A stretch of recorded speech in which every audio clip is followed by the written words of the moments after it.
Okay, dia. Okay. Kau try sikit lah. Kalau sikit tak apa, aku rasa. Okay, dia. Okay. Okay, sedih sangat.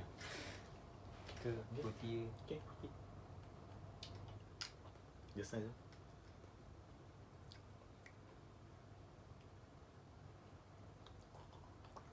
Nice. Apa macam Utopian sikit je. Macam Utopian, South American. Ija cakap South American. Dia rasa itu floral sikit.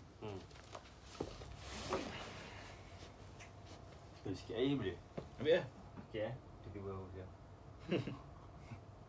Tu aku macam malas kalau minum kopi tu. Tidak haus. Kau nak cakap panjang ni. Alright bro. Okay. Kena pegang mic lah tu je. Alright. Okay, rolling Alright. Hello Kopi Camilo. Hello. Today we have Anas Amdan, the legendary, famous music producer. Anas Amdan, all the way in KGE Studio, right? Yep, it's KGE Studio. Right. How young are you, man? How long have you been on planet Earth? And for those listeners out there who don't know who you are, Yeah. how would you describe yourself? Oh man. Alright. I'm 31 this year, Wow. 2018. I was born in KL and then raised in Ampang, and then now I'm in Kota Kinabalu, Sabah. So I moved there when I married my wife, and in 2014 now I've been there for like 4 years, and I'm doing music production, which is my main job lah. And then when I moved to KK, I recently got a job with a radio station, which I'm a music executive, and I also opened a side business, a cafe and a homestay also with my wife. So that's like 3 jobs lah that I'm having at the moment. There's a lot of side income going on right there. Right? Yeah, But yeah. Yeah, let's backtrack a little bit. How was childhood like, bro? How How was was that? your childhood like? Like how were you like I think as a child? we live in the city, tapi our Is it Ampang that you were brought up in? yeah, Ampang Hilir. Ampang Hilir. Yeah, I didn't realize that we are, in back then mana tahu lah KL ni is like the city centre, everything, Right. everything's supposed to be here. But Yeah. I didn't feel like macam growing up in the city, even though we were macam both our parents are like corporate, and seorang Petronas, seorang Maxis, Right. very corporate. Even kita sekolah pun kita sekolah kat St. John, which is like the centre of lah KL kan. Yeah. But growing up, I didn't feel lah macam kita still main kat hutan. Back then tak ada apa kan. So we still play at playgrounds. Right. And my siblings, I got like 6 siblings. 5 boys and 1 sister. So kita orang macam memang akan active, always play lah on the playground. And kat Ampang Hilir tu pun macam ada hutan juga, kita orang just play around macam normal kids lah. It's not like city kids yang main phone. Oh, so you have a balance of like outdoors and indoors. I think it's more outdoors lah. More outdoors. I rarely stay indoors and watch TV and everything. We were always outside playing with the rain and everything. Main kat longkang pun ada. So let's talk about the beginning of the music journey. Like since you were outdoors a lot, how did the music journey start? How did all this empire began, man? I think our interest for me lah, my interest in music, actually lah, because my family macam ada minat for music. My dad and my mom, they both like sing, and my dad can play the guitar. So the first time was my dad hantar me, Aizat, Aizat, which is my brother lah, Aizat Amdan, now he's a singer. Amar semua masuk kelas. Right. So kita orang masuk kelas gitar, memang belajar the theory and everything, and then suddenly I find macam I think I can really do this lah. I mean I really like this lah, macam kecil-kecil macam boleh juga main gitar everything, and then develop, lah, when you started learning music, you started playing your favourite songs. Macam contoh back then was like Pearl Jam, and Pearl Jam is like the semua orang punya apa, lagu starter lah. And then lagu Metallica semua. Lepas tu lama kelamaan dia jadi macam bila kau boleh pick up all these things, kau rasa macam okay, why not we layan je lah kan. Yeah. Buat band, and And then ada band when I was 16, kita ada first gig kita kat KL Champ Asia back then. So lama-lama dia jadi makin serious lah. Right. And then I fikir macam, oh, why not we take it next step, apa, kira further. And then macam I fikir macam, why not if one of my songs feature on radio. I say imagine lah, masa tu dengar, back then was like Hits FM kan. So dengar, best juga kan kalau tiba-tiba ada lagu aku keluar kat radio kan. Sebab asyik dengar lagu Coldplay, I think I can do something like Coldplay. Okay. So my band decided, oh, why not we record lah. And then back then macam tu 17, our first experience masuk studio, pergilah Laguna studio, record. And then You were 17? 17, masih sekolah lagi lah. Holy shit. Yeah, tapi macam tak ada experience lah, of course lah. Right. Hentam je kan. Yeah. And then benda tu jadi macam, oh, biasa kau dah record and then kau dengar balik on your car semua kan, on your radio semua, macam wah, nice. That's how dia grew lah, macam that passion grew. Right. Tapi to make it as a career is a different story lah. Memang both our parents tak cakap, oh, music ni is never a good career for you lah. Sebab both pun corporates and lawyer gitu. So diorang macam cakap, why don't you do something lagi safe lah kan. So aku just follow their advice, buat accountancy lah. So you went to Melbourne? I went to Brisbane. Brisbane, sorry. You went to Australia to actually do accountancy and bachelor degree, Yeah, bachelor degree. So how was the journey like not doing music? Were you frustrated with the whole process? Or Actually, aku lagi buat music masa yeah. aku buat accounting daripada aku belajar. Right. Honestly, I belajar tu for the sake of passing je. Right. Macam, sorry lah Mami, tapi I didn't disappoint lah. Macam tak ada aku fail, tak belajar langsung. I knew that the accounting punya knowledge tu will come in hand one day. Yeah. So aku just thinking, okay, why not I just learn this side of the business. I mean, this side of the spectrum lah, different spectrum. And then at the same time learning music. Tapi memang back then I think I was most active masa aku tengah belajar accounting tu. Because after that balik je aku macam akan open aku punya what's the software called, Reason. Aku start Reason, compose, beli satu MIDI keyboard, and then compose lah. So banyak lagu tercipta masa aku kat Brisbane lah. Right. And when I started my interest in writing and composing, so that's what like macam, oh, I can do this. Yeah. Who was your biggest mentor in life? Like from afar ke, from near, like within your family ke, ataupun like your idol or whosoever? In the music ke? It can be correlated, or it can be the music or life in separately.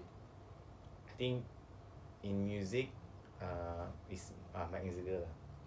Aku really like Mike Enziger punya. You mean the Incubus punya?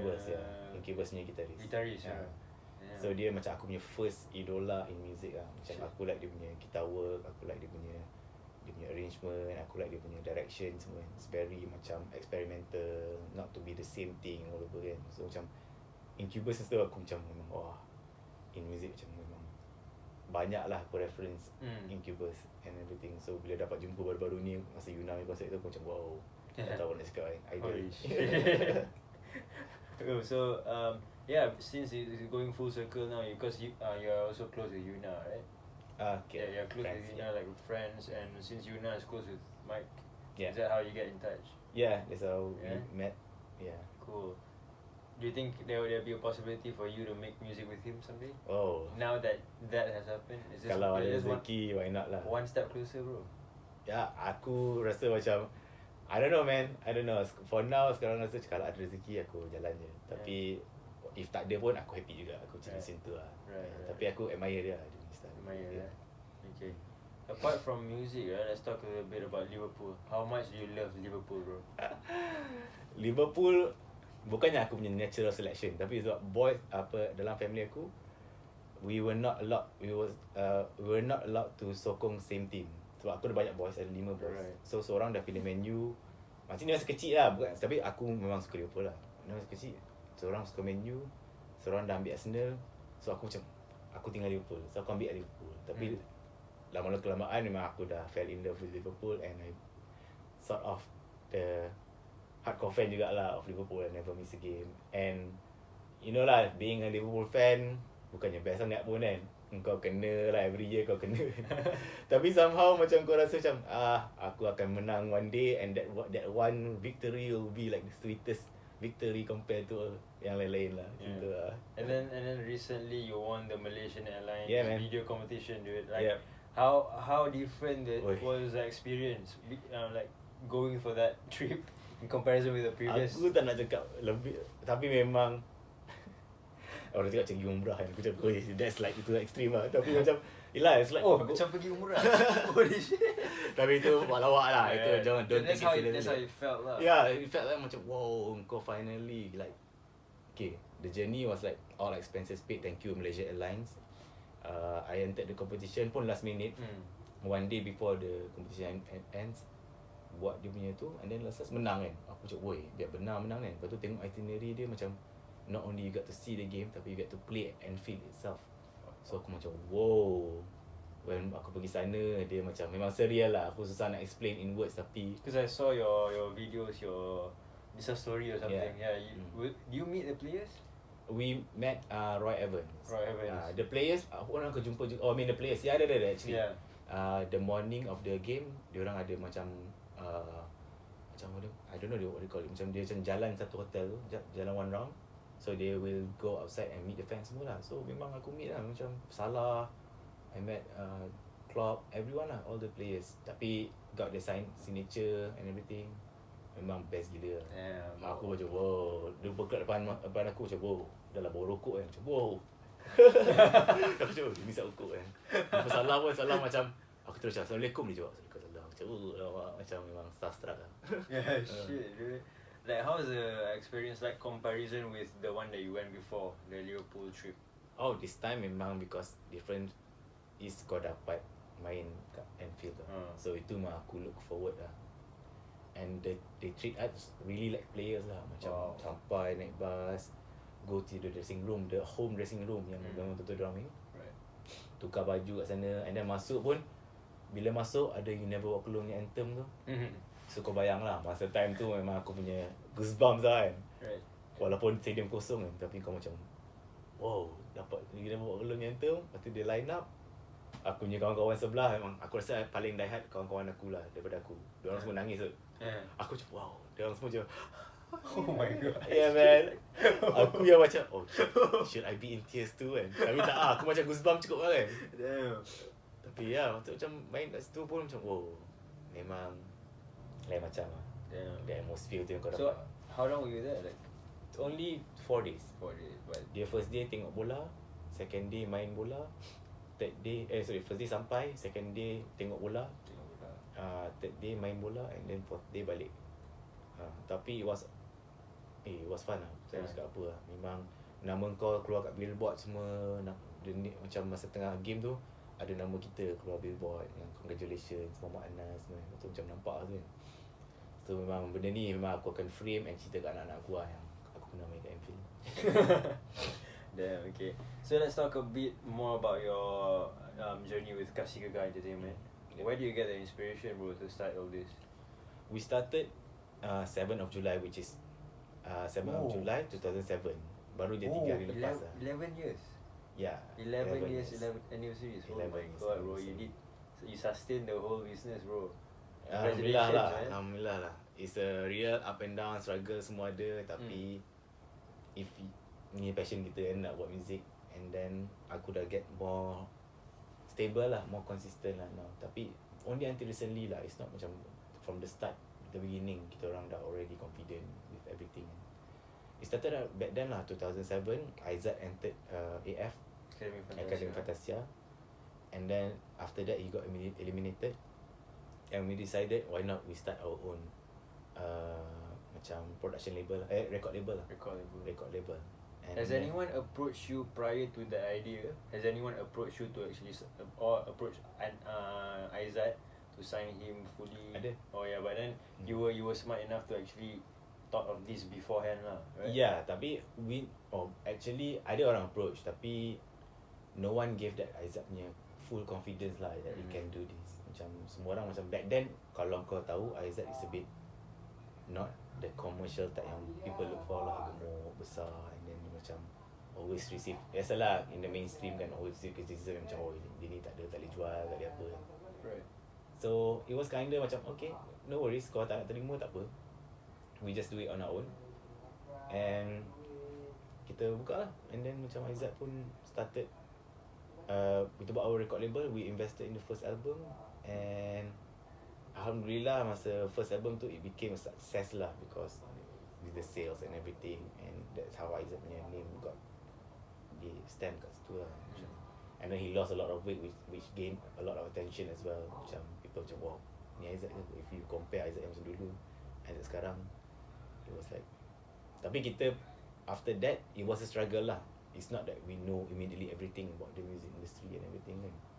You were 20 years old? 20? Yeah, I was 21, 22. How were you so wise, bro? Was it your parents' upbringing, or were you so aware that we were business-wise, business sense of this?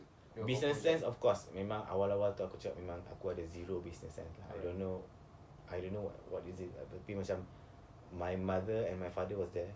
So they were masa tu almost nak retire. So diorang pun guide us along the way lah. Macam okay Anas, this is how you should do this. If you want to achieve this is how you should do it. Memang tak ada lah. Memang first 5 years tu aku memang fokus on creativity je. Memang tak ada business sense. Tapi aku thank to like macam my mom and my dad lah yang give me the guidance and everything. And then later on barulah kita be involved with the business sense.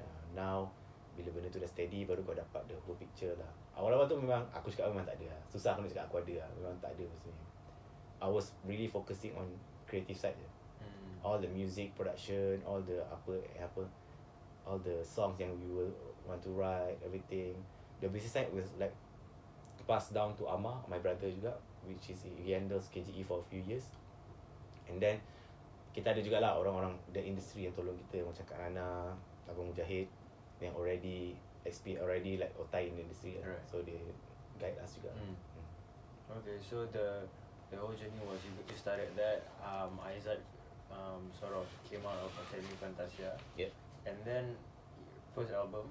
Yep. And then right after that, how's the discography goes like? You signed and then in 2010, we got another second album lah, Aizat. Second album to Aizat as well. To Aizat. I think 2010, yeah. And then 2011 we did a project band called Go Gorilla. So we did an album as well. And I also did an album for other artists, Amir Jahari and Venom Pain Solitude. Venom Pain Solitude, Takara Suiko. So the whole Hikayat Perlahan Majnun, yeah. That one was under Takara, or was that Venom Pain Solitude? Under Venom Pain Solitude. Oh, okay. Yeah. Right. So back then Takara signed for KGE, and then we produced her album. And yeah, that's the correct Perlahan Majnun. Yep. And then other than that, I also did side projects juga lah, album for 25 Rasul and other commercial projects. And we also did like a box set vinyl Aizat punya special album, which feature Yuna, Aziz Avi, Noh, Azlan, and we sell it on vinyl only. Wow. And it was big. Cool. So the highest bidder got like a box set. Dia tunjuk kau ada kat sini satu. Damn. So the fun fact about Anas Hamdan is the theme song for Bulletin Utama was made by you, bro. Itu aku punya side project lah. Yeah. That's crazy, bro. That's an achievement, though. Yeah. Like it may be funny, but then again, people don't know how underrated you are, man. Aku don't know lah.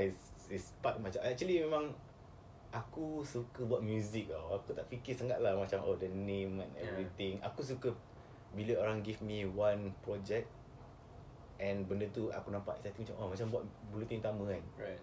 Aku macam that's part yang aku suka buat lah. Macam you give me a theme park song, yes I like to do that. Sebab aku suka macam cater for apa orang nak macam tu lah.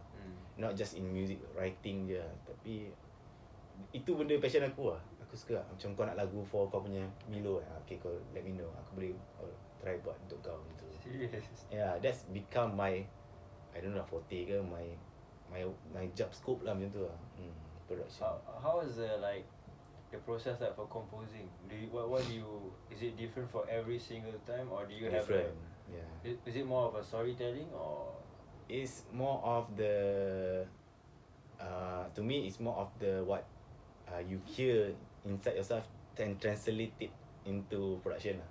Wow. Macam imagine lah kan, let's say you want to do Bulletin Utama lah, like you want to do news punya lagu, and aku imagine what would Muse punya song sound like kan. So you have that in mind. You have that in mind, and then that's how I practice my production lah. Aku ada vision in mind, and aku translate. Vision in mind aku translate. Dulu susah because kau tak tahu apa tools tu guna. Sekarang ni dah almost 10 years, aku dah practice sikit lah. Macam okay, if aku nak bunyi macam ni, aku kena pergi sini. Bunyi macam ni, aku pergi sini. That's my kira macam progress lah along the way. Itu aku punya style, and it's different every time lah. So a lot of the time kau tak sama wavelength dengan orang lain. Tapi unless kau do it for yourself lah. For yourself, kau tak payah ikut wavelength orang lah. Itu memang kau punya special project and everything. Tapi if you talk about macam working with people, you have to read dia punya wavelength and make sure dia sama wavelength lah. Make sure dia punya apa yang dia nak tu pun sama macam kau. And whatever dia punya vision, kau try to sampaikan lah. That to me what makes a good, I don't know lah, cakap sendiri good lah. I mean bukan lah, a good practice lah kot. Aku tak tahu lah. Aku rasa aku boleh achieve that lah, maybe lah. Aku tak tahu, aku tak nak cakap banyak pasal aku kan. Up diri sendiri je lah kan. No, betul lah. Like what you're saying is true lah. But what kind of questions do you normally ask people when you want to find out what they want for their stuff? What, let's say for instance for mine, right? You want to create a theme song for me. What would you ask me? It's simple sebab kau tak nak macam kau borak sangat technical dengan klien kau. At the same time, kau tak nak borak sangat deep dengan orang. Kau tak nak macam cakap, oh, this ni is supposed to ni.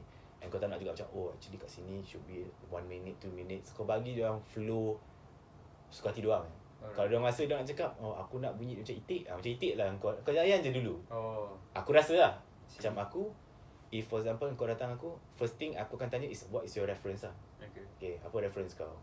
And usually diorang adalah dia punya reference. Macam kau mesti kau ada in mind, oh I want it to sound like this. Then daripada situ senang lah. Bila kau ada reference, kau dapat dengar apa dia nak, then kau boleh at the same time kau tak boleh cakap, oh aku boleh buat, tak boleh cakap macam, oh this one memang confirm aku boleh buat. Aku tak ada set macam tu lah. Usually let's say lah kan, if hip hop artist come to me, Anas, I want to sound like this, aku cakap, oh no, I cannot do this because that's not my forte lah. Oh, I see. It happens before. Happens before. Macam bila dia bagi reference, aku cakap, oh sorry, this is not aku rasa baik kau go to this producer for this. So aku punya aku know skills, aku punya style quite broad jugalah. Aku can do from pop, ballad, tapi ada juga a few things yang tak boleh buat lah. So if for example like a theme song, I would say okay, aku boleh buat. Memang aku ada sound bank yang tunjuk aku pernah buat versi utama, pernah buat theme park song, and ada commercial juga. Would you like it to sound like this? Then aku refer to my sound bank lah. Aku ada sound macam ni. This is the song yang aku ada for ballad, and ni kita orang ada lah dalam studio ni, kita orang categorizekan everything. And then yang penting bagi aku wavelength je. Dulu masa aku awal-awal start, oh lain bro. Aku punya approach towards people pun lain. Aku usually macam go either technical atau aku go deep dengan dia. Aku macam, oh sekarang ni go deep macam ni lah. Contoh macam kau nak theme song je. Oh sekarang ni theme song bro, kau kena in Melayu, bahasa ni sikit yang deep sikit yang orang tak guna, bahasa rare ni everything. Tu macam orang semua macam lost kan. Kau macam apa benda ni kan. Kau jangan guna instrumen ni dah sangat banyak orang pakai ni semua. Kau nak kena ada arrangement yang macam jangan masuk chorus dulu, jangan masuk vocal, macam tu lah. So to me tu macam confusekan orang lah sebenarnya. Kau tak nak. Dulu aku pernah macam tu. Aku macam pernah buat film score kan. Bila film score, director nak macam ni, tapi kau yang jenis nak explore deep punya. So benda tu aku realise through inilah, when you learn through experience, through going to different project, the mistakes tu memang yang valuable lah. Bila kau look back balik, shit, apa aku buat kan, macam kenapa aku nak menyusahkan orang lain kan? Padahal macam I should actually be at the same level lah, same wavelength lah, bukannya try to impose, so unless they project kau sendiri. So you mentioned like from 20 to 30 basically you were doing this, you were doing for other people kan? So at what age you think you hit that point where, oh shit, I've reached a certain level of maturity that I can actually give and take? Aku rasa kan memang lambat lah. From aku start around 22, at around 28 macam tu baru aku macam okay, now I know yang okay, level dia lain sikit lah, play lah. So 22 to 26 tu aku rebellious sikit lah. Macam kalau boleh nak buat yang ni lah, all the Venerable Solitude yang memang nak memang nak all out experimenting everything. 28 lah aku rasa 28. Kalau aku macam okay chill sikit, aku macam okay now kita boleh work long term lah. I think to do experimental ni okay, tapi it's more for personal punya satisfaction lah. If you want to work with other people, kau kena be mature sikit lah. Macam kena at least understand apa dia punya point of view. And if kau ada approach yang that mature approach, insyaAllah dia boleh jadi consistent kau tahu. Sebab aku ada juga jumpa a few people yang dia sangat talented tau, tapi bila aku cakap dengan dia je kan, mesti dia macam ada that negative aspect of macam awak Anas Izzuwing is always macam ni untuk line-line yang aku tak minat, macam ni macam ni aku tak suka that when you put a barrier, you put a wall. You're close-minded a bit lah. Aku kau macam tak nak people are knocking at your door minta tolong, tapi kau tak nak buka macam tu lah. So benda tu yang in the creative field ni macam kena balance sikit lah. Of course kau punya talent, as much as possible yang kau nak tu use it for your punya personal satisfaction lah. Tapi kalau orang minta tolong kau, I think kau boleh open your mind a bit lah, and listen to what they have to say. Yeah, they have to say and what their vision is lah. Right. Macam aku pernah macam this one songwriter cakap, boleh tak kau buat lagu yang bukan style kau, cakap buat lagu untuk dia ni. Kau tahu lah style dia macam mana. Betul tak nak kena juga buat style dia impose dekat that artist. Right. So susah lah. Yeah. Artist tu pun macam background dia suka nyanyi rock, kau background kau pop, lepas tu kau nak suruh orang rock tu nyanyi pop, so dia clash kat situ. Tapi kalau kau open your mind sikit, kau orang suka lagu kau, tapi orang nak kau tukar sikit approach kau, boleh je. Macam tu lah. To me that's how I feel lah. Okay. So since KJE Studio, you've witnessed like both Takahara Suiko and also Yuna, right? What do you think are the similarities between these two souls? Definitely they are both hardworking artists lah. Bukan yang macam duduk lepak lah. They're both versatile in their own way. Yeah, both are hands-on, both are hardworking. Macam aku pernah discuss dengan Yuna, Takahara, I think Takahara lagi ekstrim lah. Dia buat everything lah. Aku rasa website dia semua, Twitter handle, semua benda pun dia buat lah from scratch lah. Yeah. Macam everything is created by her lah. Yuna pun have the same juga. Macam dia akan buat website, kalau dia tak puas hati dengan apa yang orang lain buat tu, dia akan buat sendiri lah. Macam tu lah. Itu similarities yang aku nampak. And then both are very talented lah. Tak boleh cakap apa, naturally talented lah. Yeah. Do you think what makes you think like why Takahara's music is not recognized in like in a more mainstream level, or maybe conscious like a world receiving level? Macam kenapa dia macam, because when listening to the music and listening to the sound that you produce and all that, I feel like it's so good that the world deserves to listen to it, you know. Then actually for Takahara especially I feel like so underrated, like no one recognizes. Why do you think why do you think so, man? Tak, betul loh. Aku sebenarnya macam Takahara tu kan, I don't know lah, I think she deserve more attention lah. Macam maybe not to say that they need to macam advance for Malaysian music industry ke apa kan, tapi it's just sayang yang dia macam orang tak recognize lah to me. Macam she did everything right for the music industry to have progress lah, and then she's showing it now lah. Dia pergi Euro for tour semua kan.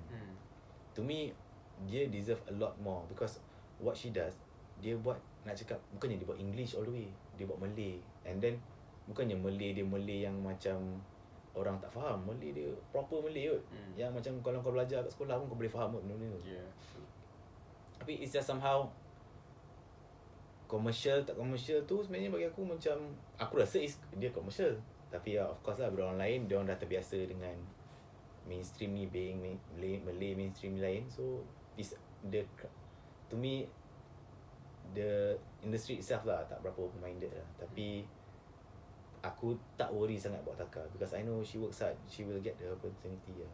I think with the right exposure, with the right support, at some point, like let's say 5 years from now, tiba-tiba ada seorang producer from UK ke America just pick her up and then she can just boom like that.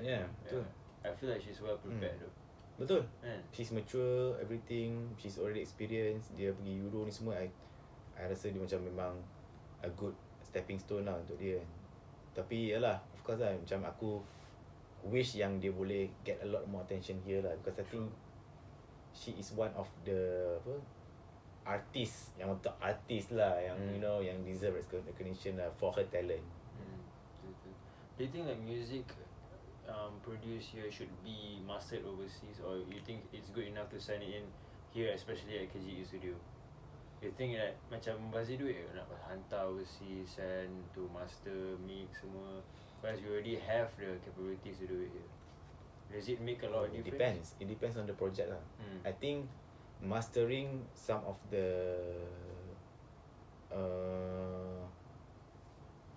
it depends on the project actually. Yeah, aku rasa macam aku ada hantar juga master in US, and it sounded great. Aku try UK, and then even locally pun sound kadang-kadang okay juga. Itulah, it depends. Aku tak tahu macam mana nak betul-betul give macam difference of opinion between the two. It depends on the lagu yang kau hantar lah basically.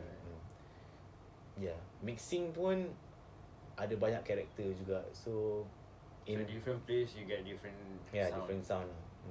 Okay. Mixing tu memang another art yang kau kena tengok lah, kena carefully pick siapa yang kau nak mix lagu kau. Okay.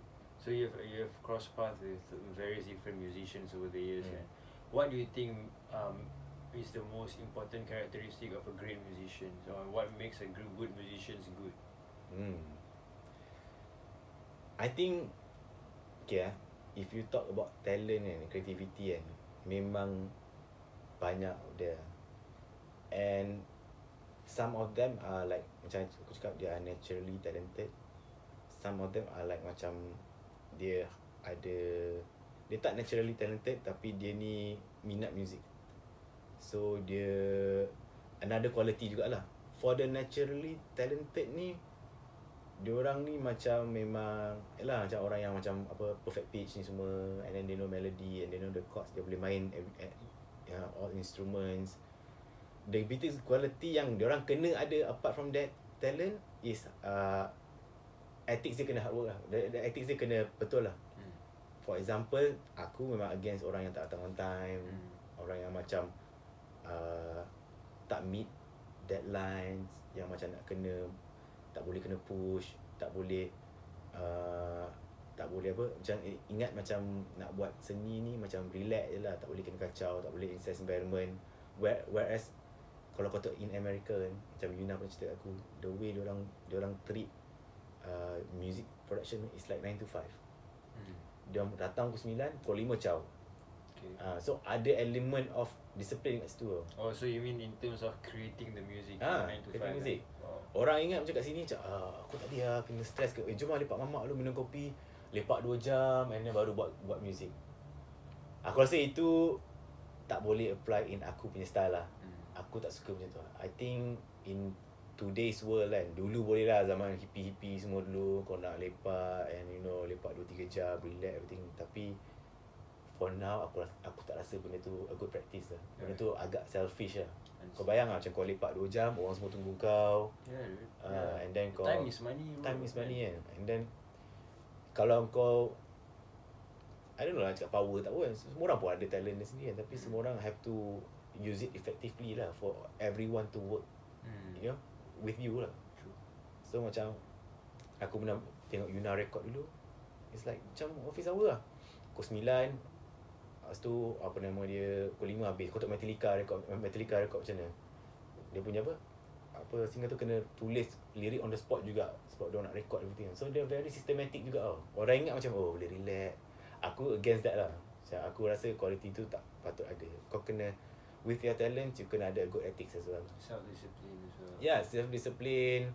When you have a recording hour at 3 to 5, you know that it's valuable. Kadang-kadang satu studio tu 1 hour can be about RM200. So takkan kau nak bagi masa kan. Kadang kau nak lepak dulu, set ukur, tak set up. Orang stress kot tengok kau macam tu. So bila kau tak ada disiplin macam tu pun dah tunjuk yang kau ni talented tapi kau tak lagi jauh lah macam tu. Tak prepare.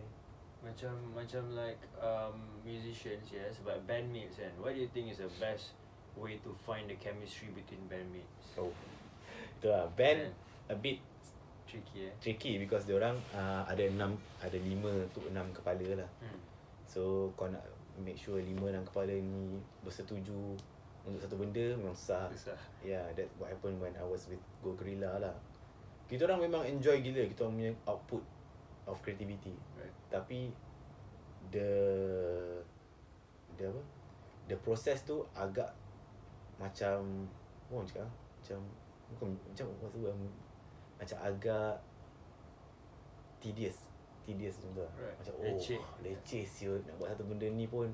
Because you have to wait for everyone. Lepas tu let's say you have like one idea of a riff or whatever chorus, you have to wait for everyone's approval ke? How does it go normally? Normally out of 6 tak adalah semua akan minta semua punya agreement. Okay. Tapi kalau semua orang ni 4 dah okey, ada satu je tak okey. So kena ambil intention satu. Right. Satu dia cakap okey, lepas tu dah move on to the next. 2 okey, 3 tak okey. Shit. So kau macam shit man. Ada macam correlated dengan investors kan. Contoh ya. Lebih kurang lah. Sebab ni semua effort masing-masing. Okay, aku nak the best. So aku nak macam ni. So kau kena compromise a lot lah. And aku as a producer, benda tu lah kena buat. Kena compromise lah. Seorang nak macam ni, seorang nak macam tu. So macam mana kau nak meet in the middle sekarang ni. So a good band ataupun a good is to have macam orang yang betul-betul tak kisah nak compromise lah. Kira kau punya bandmates yang macam okay, 5-5 boleh accept. And 5-5 tahu direction masing-masing. Tak payah nak tukar-tukar, tak payah nak gila sangat.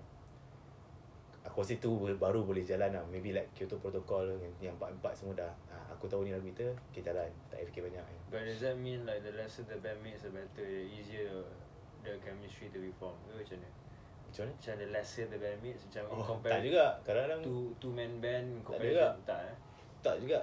Kalau ikut of macam nak buat, nak cakap sebab aku tak boleh banyak orang, tak juga tu. Bagi aku macam kalau macam Go Gorilla ada 6 orang, tapi 6 tu memang ada dia punya bukan ada dia punya impact dalam making a song tu. Alright. So aku rasa go for 6 lah. Lagi banyak input lagi bagus lah. Yes. Kalau dia ada impact lah. Kalau kau ada 16 bandmate tapi 8 je boleh function, 8 tu buat apa kan. Macam masa aku had time with Go Gorilla, actually aku had the best creative output lah. Sebab kita orang 6 orang, 6 experimental. And the things yang aku rasa macam kita buat time tu macam wow, enjoy lah. Tapi it's more of aku punya kepuasan lah. Right. So what would be the thing that you are most grateful for today, Anas? Wow. Yeah. Banyak. Ini live ke music ke apa? I don't know, anything that you feel like sharing. I don't know. I'm just grateful to be alive lah. Yeah. Every day aku bangun, aku cakap, thank you for giving me another day. I feel like it's cool to be Anas Hamdan though. Weh, apa benda tu? Yeah, macam I feel like you have a lot of things, bro. Going like you have your cafe, you have your music, you are semua ni rezeki. Yeah, you figure it out. It's early, not bro. Me man, it's him man. Yeah. Yang dia bagi aku opportunity lah. Aku tak percaya yang ni semua for self glory ke benda, tak ada lah. Aku rasa macam when dia bagi aku opportunity every day to achieve, dia bagi opportunity rezeki kat depan tu, and then what do you do with it, then it's up to you lah. Faham tak maksud aku? Macam kau dapat opportunity to buat benda ni, yang music, kau janganlah dia of apa yang dia nak daripada kau lah. Macam aku music sense kan, aku always think macam music ni is a tool to spread positivity tau. Aku punya from the start ni, tu bapak aku first thing cakap aku dengan Aizat, cakap use music to spread positivity. So macam aku memang lagu aku ni biasa-biasa je, tapi aku tahu if ada elemen yang boleh orang dengar bila dia down, boleh orang, itu yang aku punya angle yang aku fikir. Bukan yang jual ke lagu ni hit ke, lagu ni viral ke. Aku tak pernah fikir macam tu. Serius. Bila orang cerita dengan aku, lagu ni boleh jual, aku rasa macam aku tak apa layan sangat. Aku layan if the message is strong, aku layan macam tu. Like this one time aku dapat buat lagu untuk 25 Rasul, tapi in aku punya own interpretation. kira bukannya macam nasyid semua tu. Aku buat rap, aku buat hip hop. So aku buat semua version lah yang ada. Tapi it's tu pasal agama sikit lah. So macam, tapi aku cakap for educational purposes. So aku buat, and macam tu lah method aku buat. As long as benda tu ada spread a bit positivity, orang lain boleh dengar lagu aku and dia boleh senyum, itu je aku dah happy lah. Aku end up, itu maksud aku grateful of, you know, God giving me this ni satu pesanan daripada kawan bapak aku lah, Dr. Afifi. Dia cakap, when God have given you the tools, and the tool is creativity, it's like the sifat Allah yang paling dekat, sifat yang paling dekat dengan Allah, creativity, create is to create. So bila Allah bagi kau ni, sudah dah touch agama sikit lah. Okay. Boleh. Okay, so dia kata, ni pesanan daripada kawan bapak aku lah. Dia cakap, when Allah give you the tools, which is creativity, the closest sifat to God lah, which is to create. So if you use it wisely, engkau akan benefit a lot lah. So creativity ni bila orang kasih, use it humbly lah. Macam aku pernah cakap engkau dulu yang quote by siapa Yuna punya. Aku cakap yang Yuna jumpa itu ada yang kita Google tu, ni Instagram, when use creativity and use it humbly lah. Okay. Itu a perfect quote for creativity lah. Yang creativity ni bukan kau punya, tapi bila orang kasih engkau, just use it humbly. Macam tu lah. Ini dah deep sikit lah. Sorry kalau siapa-siapa tengok ni. Deep is good. Okay, what would be the one quality that you wish you had as a person?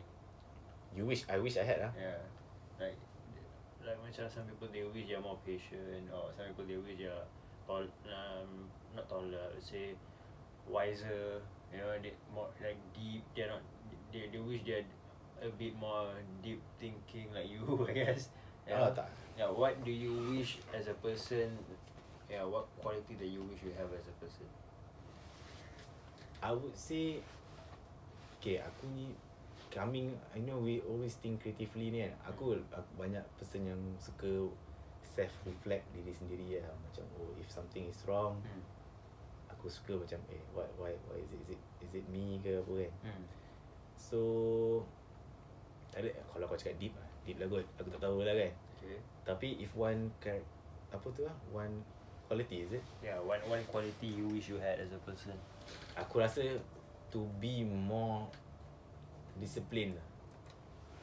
Sometimes aku nak benda aku buat ni semua consistent. Aku always aim for that lah. Maknanya macam there's no such thing macam Nas kau dah power ke apa kan. Aku always macam try to discipline myself. Okay, why don't kau buat benda ni consistent, everyday, routine, kau boleh discipline sampailah kau habis, sampailah kau leave this world. So discipline ni satu benda yang macam susah aku nak buat, susah orang lain nak achieve a good discipline lah. Macam example kan, kau nak bangun pukul 6 everyday kan. Kau buat 1 hari 2 hari, lepas tu kau dah tak ada dah macam tu. So maksudnya kau nak lebih disiplin lah. You wish you were more disciplined as a person lah. But from my perspective, from outside perspective, you already have that, bro. Yeah, bro. Like because from the details, okay, aku try analyse kau kan, not in a creepy way, but I analyse because I was the reason why I want you on the podcast, because I feel like you have achieved so much, and the secret to your achievement is your attention to detail. Even though you don't see it, or you don't say it, I guess that's what I see. I've analysed the way you taste coffee. Like, even though you say you don't know, but you want it to be precise. Macam from the expert. Macam kau tanya Ijaz, ni rasa macam ni. Actually you already know. Kau dah ada rough guide. Actually you taste something, and but then you still want later. And then I also notice that you can sketch. Betul tak? Boleh lah sikit-sikit. Kan? Gila tu kau sekejap Kau sketch power tu, aku tengok. Tak ada lah. Semua hobi.